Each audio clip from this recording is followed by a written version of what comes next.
Today's class is part of the Shiva series.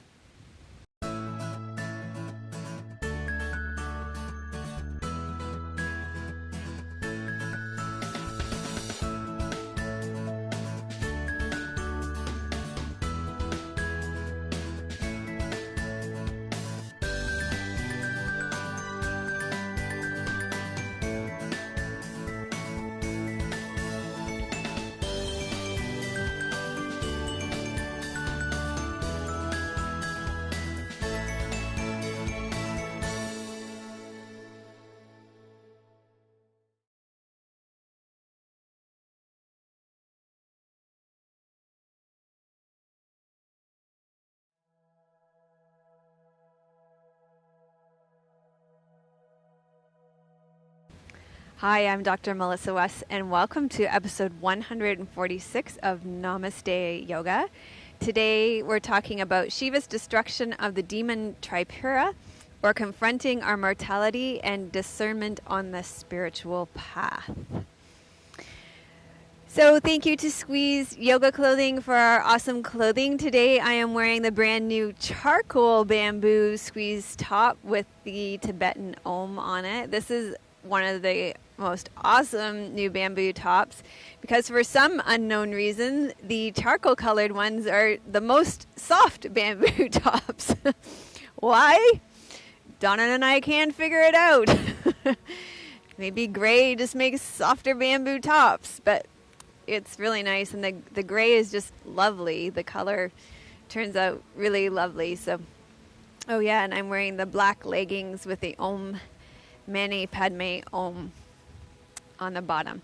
So there are 4 new bamboo tops. There's the eggplant with the navy flying heart, the red brick lotus with the yellow soft lotus on it that I wore yesterday when we filmed a brand new class for the membership site for yoga for the painful SI joint, which if you've been practicing yoga for any length of time or you're a teacher or an experienced yogi, you've probably got some of that issue going on. That's going to be in the membership site in November. Getting a big jump on that content for November. And then there's also, last week you saw the dancing Ganesh bamboo top. So thank you for your donations. They really help to support us in being able to produce and distribute the content for this free weekly yoga video podcast. And I want to share, I just received the most sweet letter back from Khalid from Dubai this past week. I want to share the letter that he sent to me. He said, "I hope you are well." Because I asked him what inspired him to donate to Namaste Yoga. He said, "What made me donate to you is you helped me in many ways. First of all, yoga before about 10 years helped me to get rid of disc problems in my spine and still helping me with stress and depression. I worked with many instructors and went to India for a month of Ayurvedic treatment and yoga. But I never felt yoga is enjoyable and fun to practice as I feel with you. Your style made me feel happy to come to the mat and start my day with a smile and good spirit. Even though I can't do some of your postures, your classes turned many of my gloomy mornings into light. The background philosophy you provide make the practice deep and meaningful. Although I am an avid reader of yoga philosophy and Hinduism, many of your stories are new to me.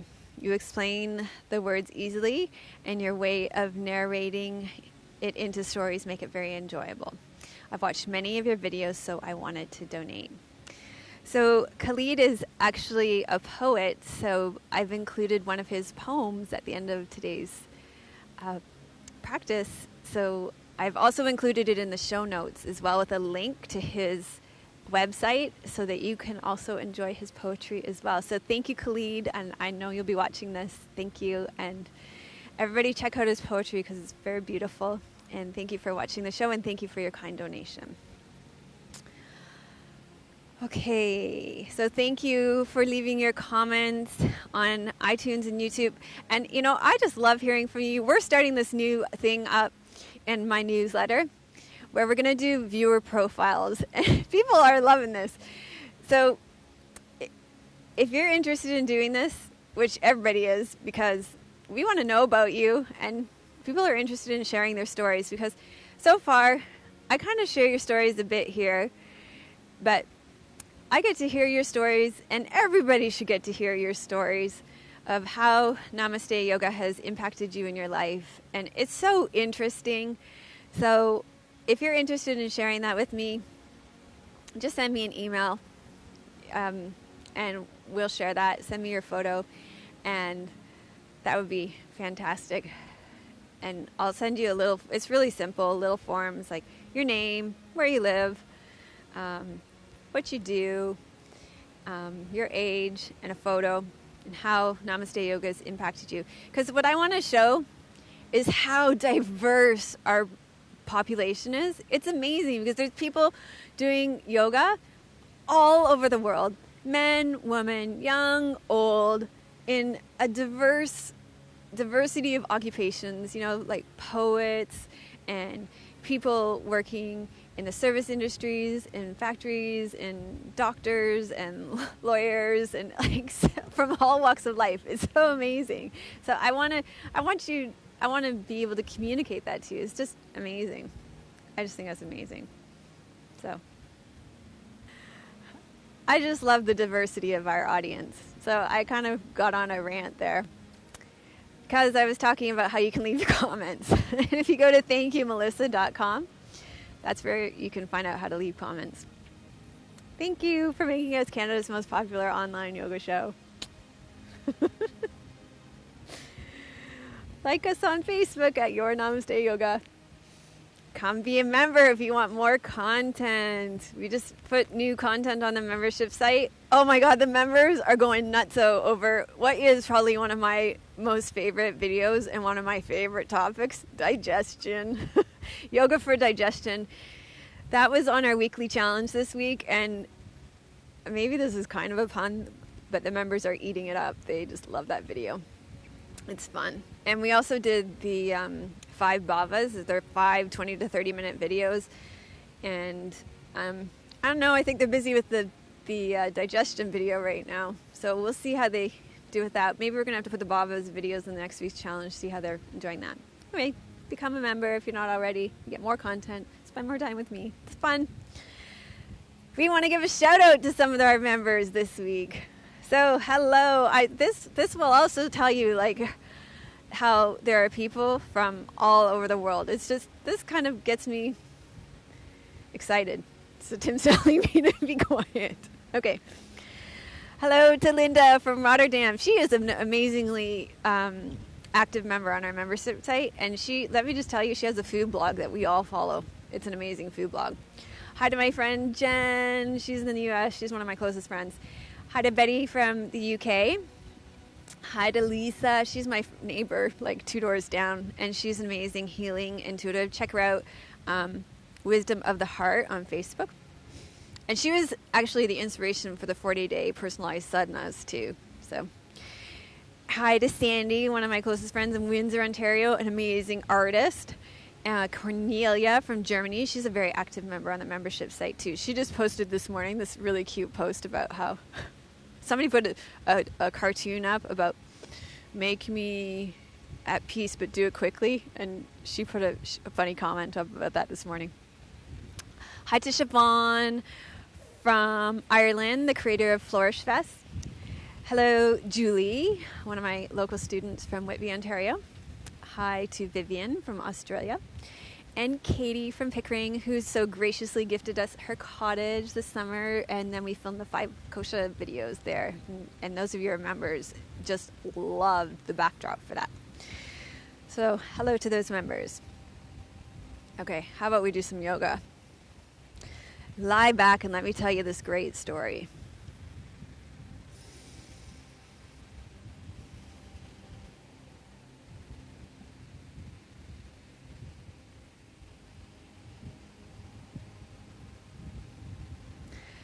So this story is about Shiva's destruction of the demon Tripura.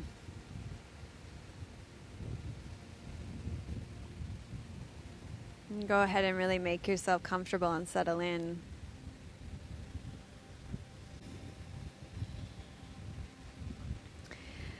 Tarakasura's 3 sons Vidian, give me some leeway with pronouncing their names. Vidian Mali, Tarakasha, and Viryavana began to perform tapas. For 100 years they meditated and stood only on one foot. For 1,000 more years they lived only on air, meditating. For the next 1,000 years they stood on their heads. Brahma was very pleased with their tapas and granted them a boon. They wished to become immortal, so they asked for immortality. Brahma responded that he could not make them immortal, so the three sons asked for something else, trying to outwit the god of creation. They asked for 3 forts to be made. One was to be made out of gold, the second out of silver, and the third out of iron. They were to live in these forts for 1,000 years. At the end of 1,000 years, the forts would become one. The combined fort would be called Tripura. If anybody could destroy the fort with a single arrow, then they would accept their death. Otherwise, the 3 sons would remain immortal. Brahma granted them this boon.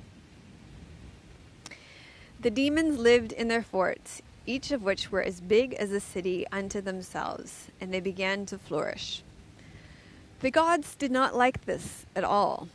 They went to Brahma for help, but he could not help them because they had Tripura. When they went to Shiva, he said the demons were doing nothing wrong, and he didn't understand why the gods were so hot and bothered by the whole situation. The gods then went to Vishnu. Here was Vishnu's suggestion.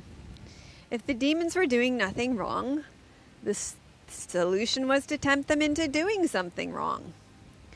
Vishnu used his powers to create a man who would teach them a religion that was completely against the Vedas. The religion would teach the demons not to believe in rewards and punishment and to dislodge them from the righteous path. They were even able to get the great sage Narada to convert to this new religion and carry it to the 3 brothers.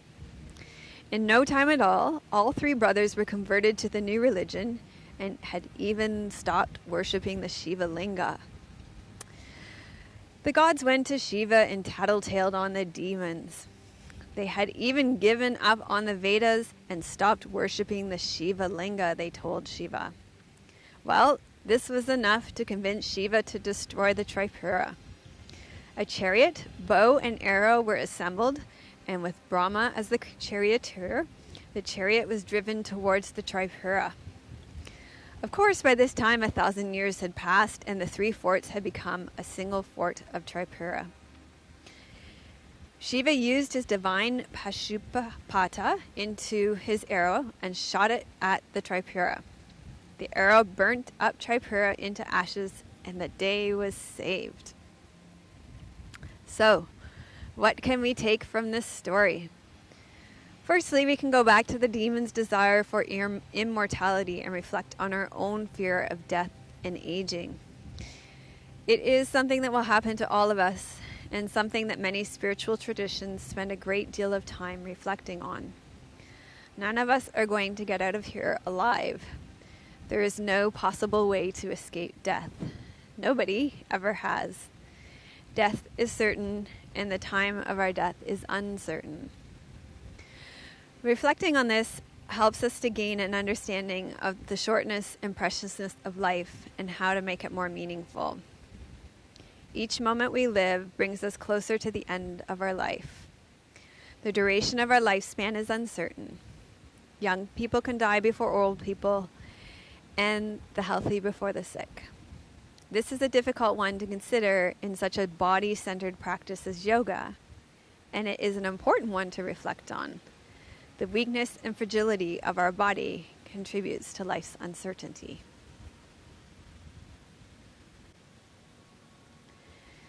Spending time meditating on our mortality helps us to realize that life is short and worth cherishing. There is no time to lose. It is useful to reflect on this every day. When we get up each morning, we can remind ourselves that this might be the last day of our lives. Let us live it in a way that is as meaningful as possible, with the ones that we love being of service to others. Reflecting on our own death allows us to consider what is important. Am I ready to die? What unfinished business do I have left? What priorities do I want to change? What do I still want to achieve in my life? Other things to consider are that worldly possessions and wealth cannot help you at your time of death.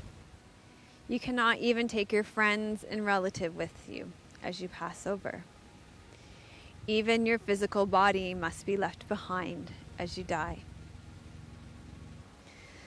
The only thing that can help you is the state of your mind or the state of your mental or spiritual development. Which brings us to the next point we can take away from this story. It really didn't take much for Vishnu to create a man who could persuade even the great sage Narada to completely follow a bogus religion. It is so important to have discernment on the spiritual path and not to follow blindly. It is vital to cultivate acute judgment and discrimination, to cultivate a spiritual life with intelligence, clarity, and authenticity.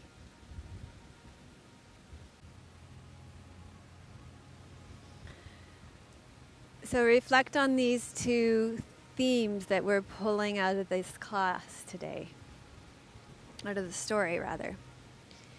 Your own mortality and discernment on the spiritual path. And see which one resonates for you the most or has the most juice for you right now. Which one relates to your own life the most right now. And begin to form an intention for your practice today.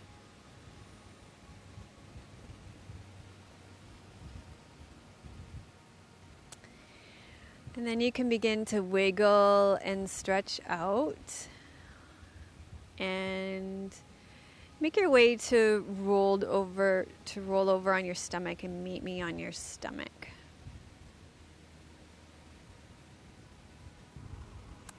Okay, so in the story that we heard today, there was Shiva's bow.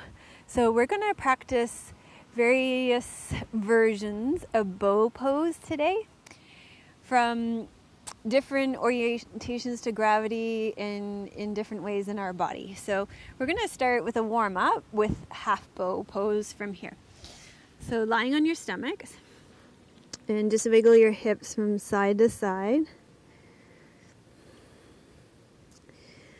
And let's start by making some length in our low backs here. So tuck your left toes under, lift your left knee, reach back through your left heel. Do the same thing on the right side. Tuck your right toes under, lift your right knee, reach back to your right heel, and that should create lots of nice space for you. Then let's start with your left side. Bend your left knee, reach around and hold on to your left foot if you can reach it. Ankle, if you can't, use a strap if you can't reach either. Roll your left shoulder back and up. Keep your left arm straight, and then use your heel to pull your ankle away from your buttocks, and then your arm will lift your chest off the ground. And breathe.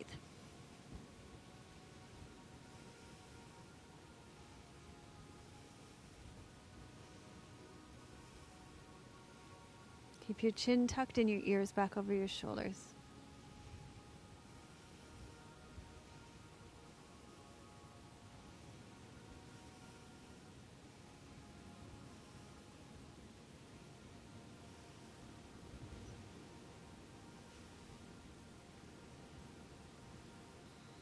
And then slowly lower down.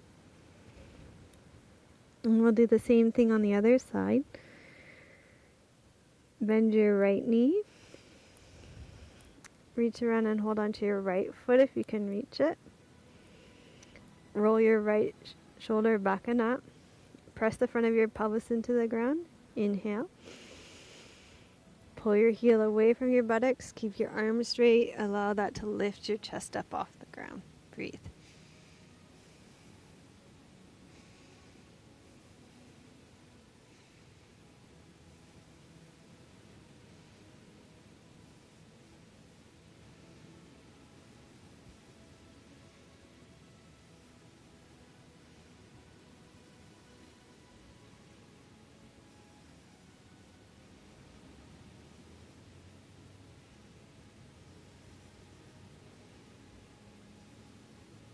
And slowly lower down.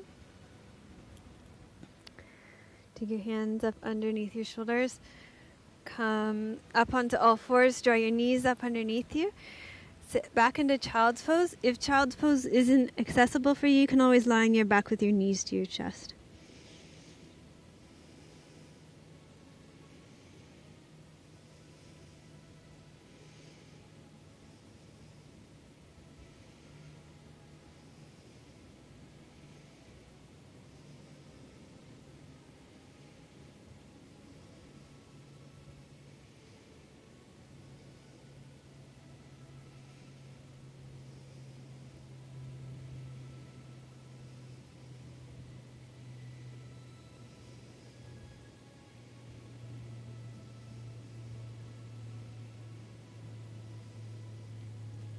Okay, and then slowly roll up. All right. So in the story, okay, I'll sit that way. In the story, the three brothers, they lived on only air. I think I'm actually going to sit kneeling. Feels good. They lived only on air for 1,000 years. So we're going to do alternate nostril breathing. And the reason why we're going to do this is because when we come to standing, they stood only on one foot for, 100 years or 1,000 years. So I think it was maybe even last week, or maybe it was on one of the member videos. We did alternate nostril breathing, then we came out and did a balancing posture, and it was so easy after alternate nostril breathing. So that was kind of my thinking behind this too. So for alternate nostril breathing, take your thumb and index finger together on your left hand. And then with your right hand, extend your first two fingers, place it in the center of your forehead. You're going to cover your right nostril and breathe in through your left nostril. Then cover your left nostril with your ring finger and breathe out through your right nostril. You can rest your left hand down on your lap now. Breathe in through your right nostril.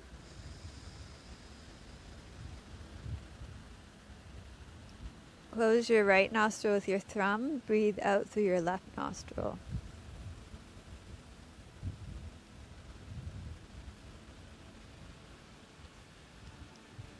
Breathe in through your left nostril.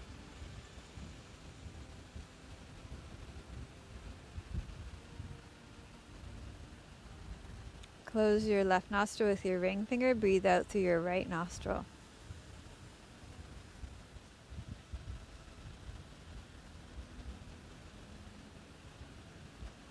Breathe in through your right nostril.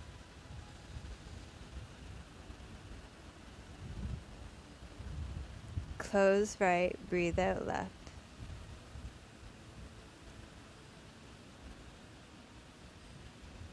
Breathe in left.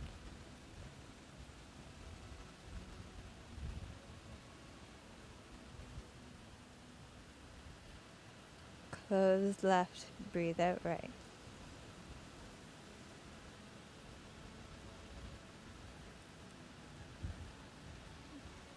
Breathe in right.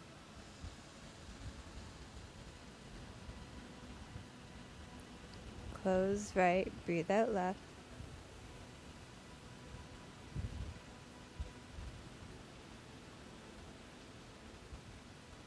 Breathe in left.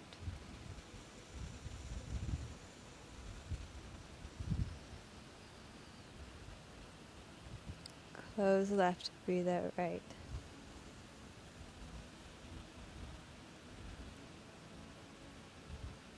Breathe in right.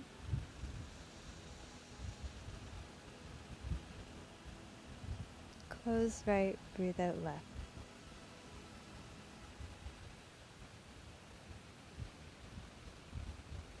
And lower your right hand down. And breathe through both nostrils.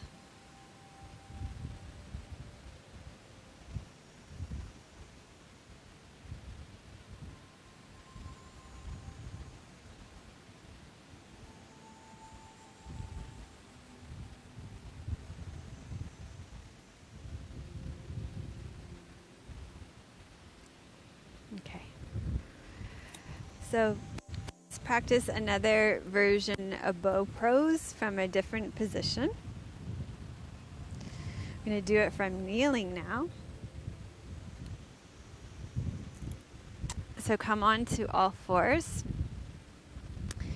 Take your left leg behind you, your right arm forward. You're going to lift your left arm and your right leg. Bend your left leg. Reach around with your right arm and hold on. And then lift your left leg.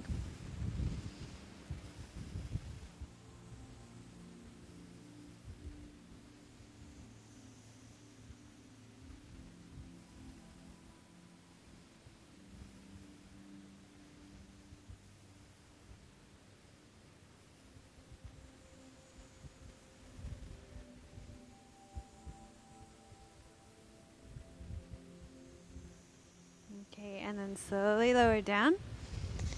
Sit back on your heels. It sure is fall here. The wind. On the membership site this week, we did a weekly challenge that was Vata pacifying. So in the fall, it's Vata season. Vata is wind. And we get a lot of wind in the fall. And that can be very disturbing to people with an already high Vata constitution. So this is evidence of it here right now. You can see all the wind.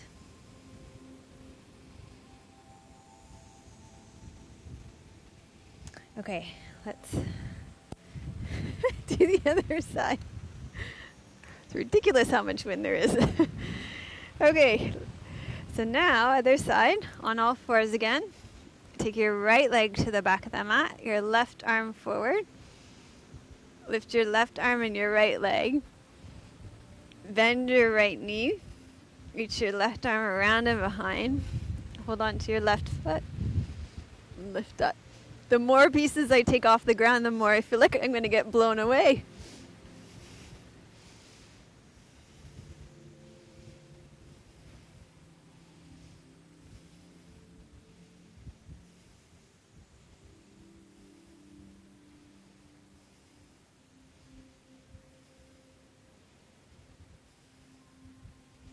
So Shiva's bow here again from the story.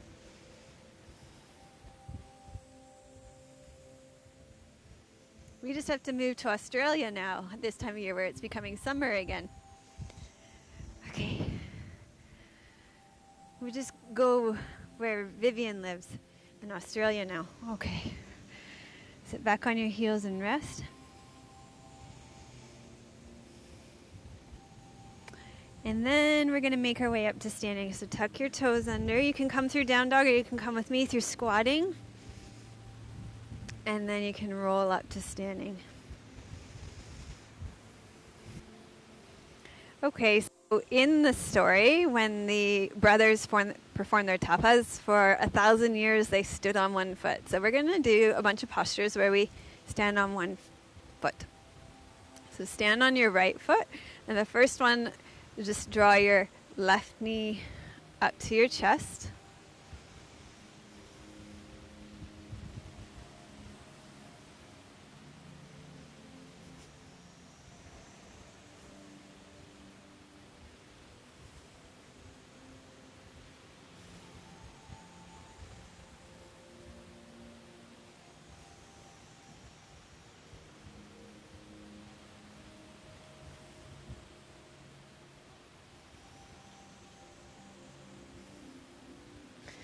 and then slowly lower down.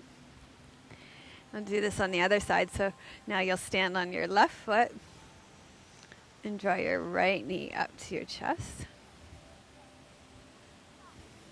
Relax your shoulders down.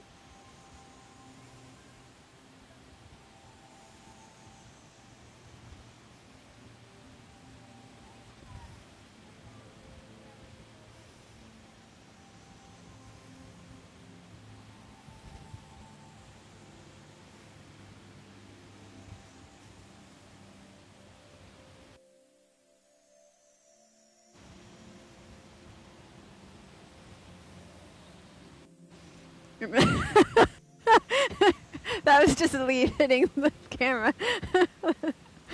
The good news is about this weather is there's no mosquitoes.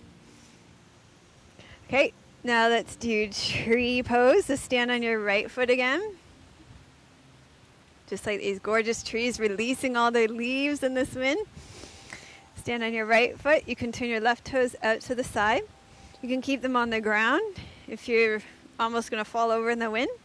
Or you can pick up your foot, place it on the inside of your leg below or above your knee, but not on your knee joint anywhere. So decide where you're going to place your foot. Take your hands at your heart center. You can keep your hands here at your heart, or you can lift your branches up to the sky, your choice. Tree pose, feel your roots go deep down into the ground.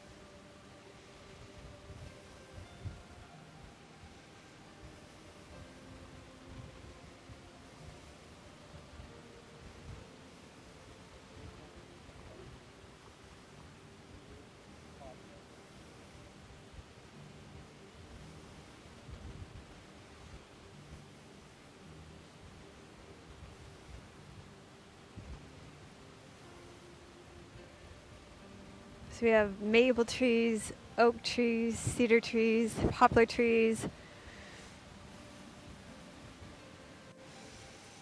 willow trees, so many different kinds of trees all around us here. We're so lucky where we live here, right in Ajax, Ontario. They have, I think we have like more trees per square inch or mile than all our surrounding cities. We're quite proud of that here, actually. We plant a lot of trees here. Lots of good oxygen here in Ajax. Okay, so stand on your left foot now. Turn your right toes out. You can keep your toes on the ground, below your knee or above your knee.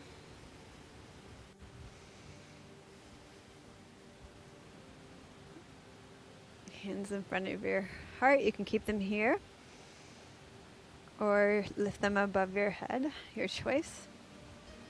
I'm going to keep them here this time.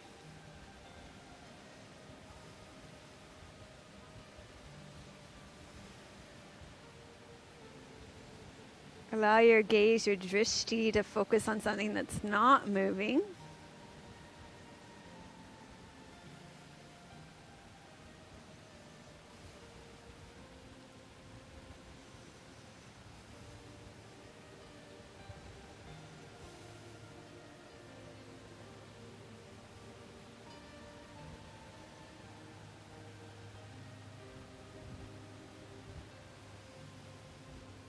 Okay.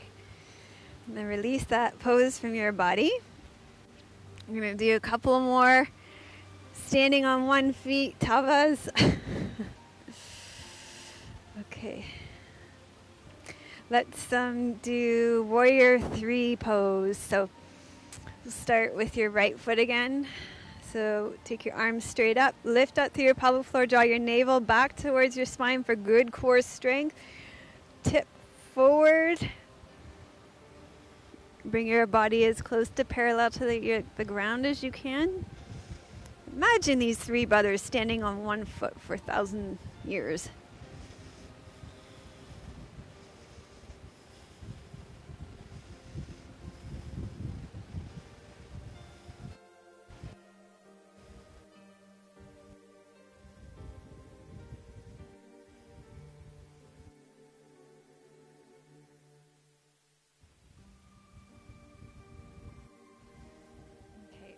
slowly up.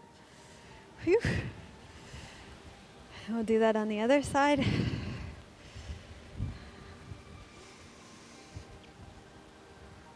So stand on your left foot now. Lift up nice and tall, draw up through your pelvic floor, draw your navel back to your spine, and tip forward, roll your pelvis over the top of your leg bone.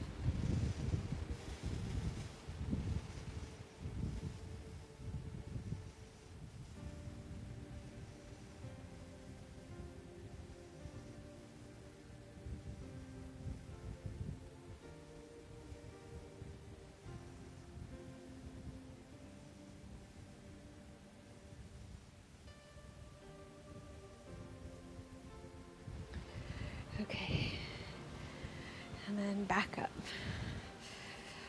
Okay, so one more standing on one foot pose, like the standing on one foot tapas. We're going to do dancer pose, which is really like bow pose. It's kind of the same shape. Yeah, this is a pose I'm doing in my sadhana in the mornings right now, which so interesting, doing a balancing pose early in the morning. I don't know, I've never really done balancing poses early in my early morning practice. I'm starting to realize I'm wobbly at that time of day. I'm learning. Okay, so you're going to stand on your right foot, bend your right knee, roll your right shoulder back and down, stand your left arm up. If you've got something to hold on to for balance, that's fine too. Pull your right heel away from your buttocks. So see how much it's like half bow pose lying down, only you're just standing up now.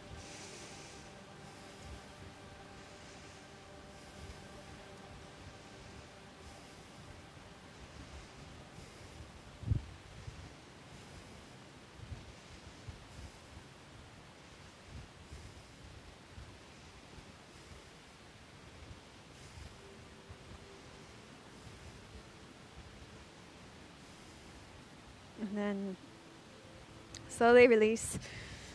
One more. This is our last standing on one foot pose. Hope nobody has any colds or inner ear things going on. That would be kind of frustrating for this class. Pull your heel away.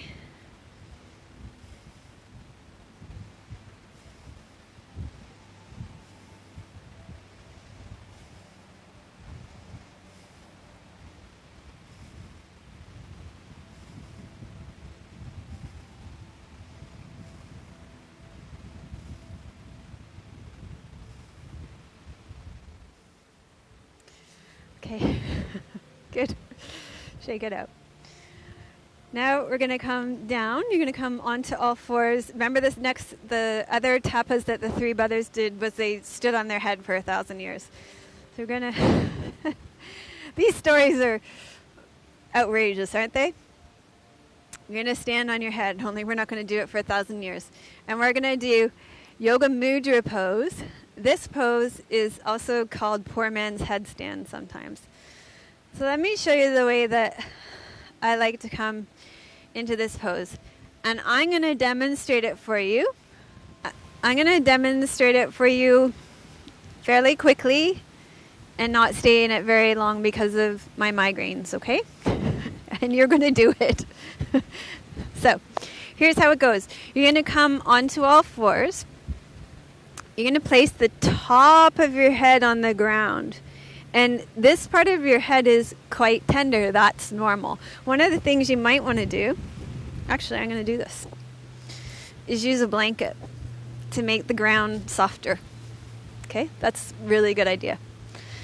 So you put that part of your head on the ground between your hands. Then you're going to reach around and lift your arms up. Actually, with that blanket there, that feels all right. So breathe and stay here.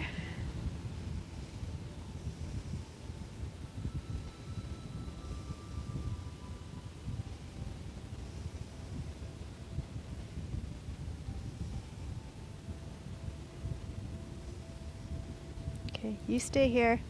I'm coming out, you stay.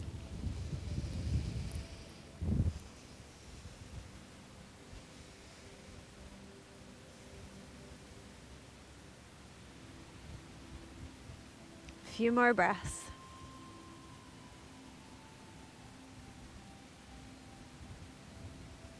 And to come out of the pose, you're going to lower your arms, put them on either side of your head, and push yourself up and out of the pose. Okay, very good. Good, good, good. Okay, so let's go back and do Shiva's bow again. This time we're going to do the full version of bow. So come down onto your belly. Okay, from lying on your stomach, tuck your pelvis under. You can do one side or both sides. If you're going to do both sides, you're going to bend both knees in. Reach around and hold on to your ankles if you can reach them. Keep tucking your tail under. Roll your shoulders back and up. Inhale. And exhale and pull your heels away from your buttocks.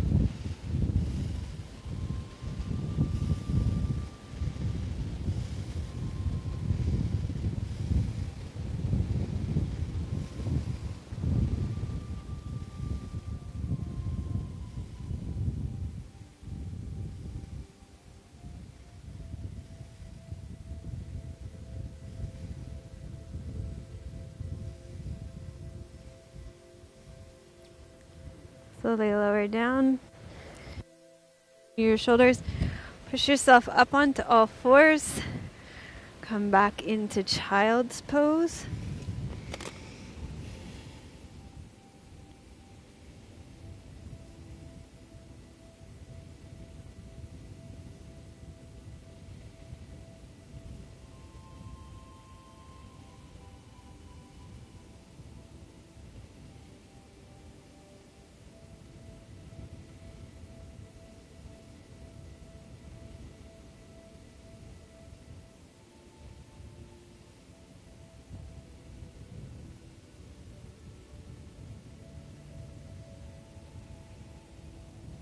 And then roll your way up to sitting.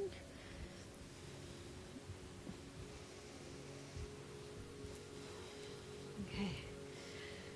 Sit in a comfortable cross-legged position. We'll just do a simple twist to release your back from that back bend. So just twist to one side.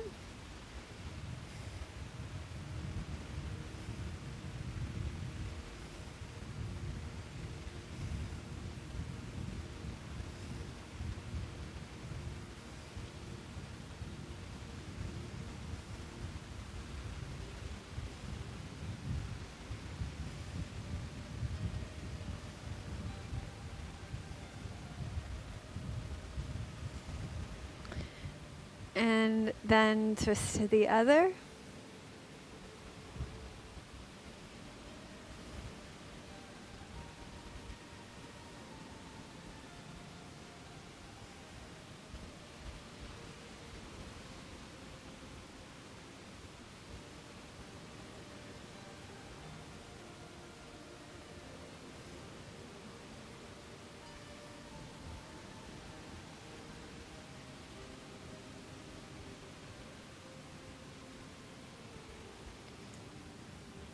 And come back to the center, and we will finish with a mudra.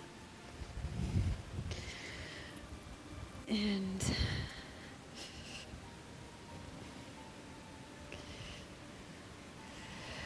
so we're going to finish with the Shiva mudra. So you take your right hand and you do the thumbs up. That's the Shiva Linga mudra. I think we did that on the first week of the Shiva series. And then you take your left hand and you make a cup for that. And you just rest that in your lap. And we're going to chant Om with this. Okay? Let's start by making a space with breath and a sigh.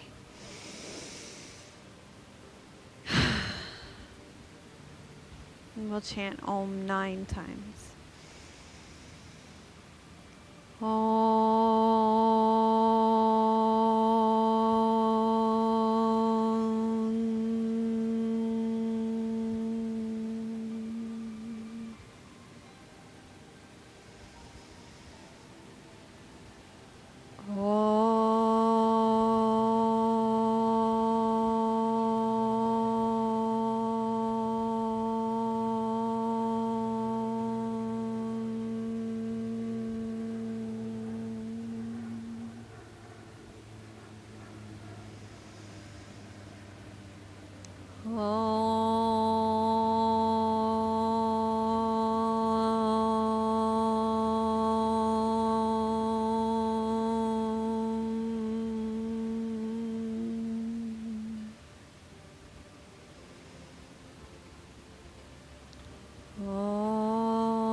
And you can choose to finish your practice sitting here with the Shiva Linga, or you can go ahead and rest back in Shavasana, lying on your back with your palms turned up beside you.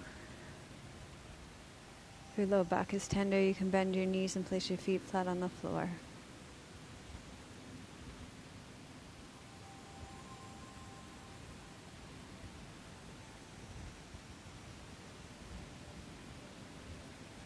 I have a poem for you.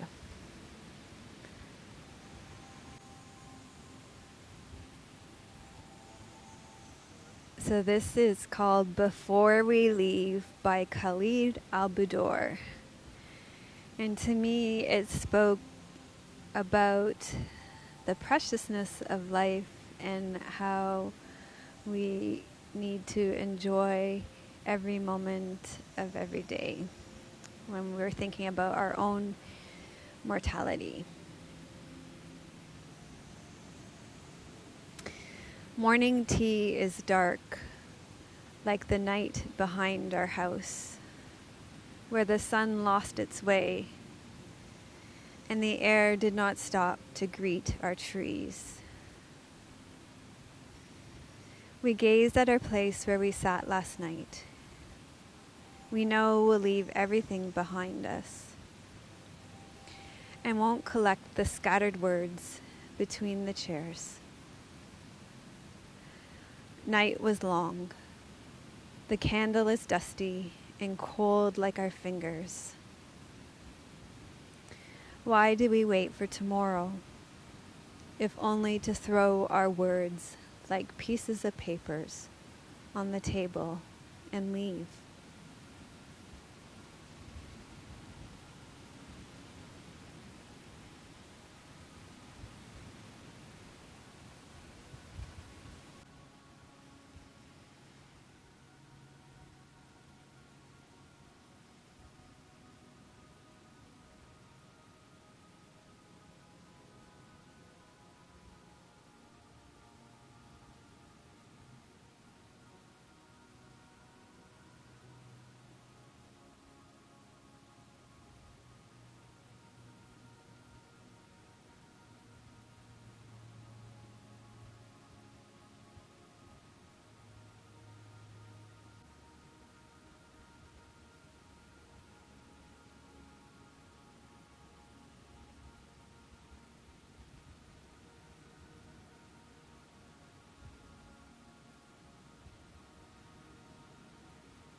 Gradually allow your breath to deepen.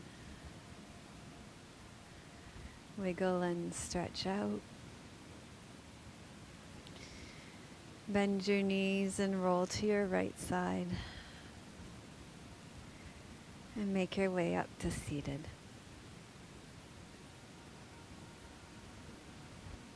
Thank you for joining us for episode 146 of Namaste Yoga. I'll see you next week. Namaste.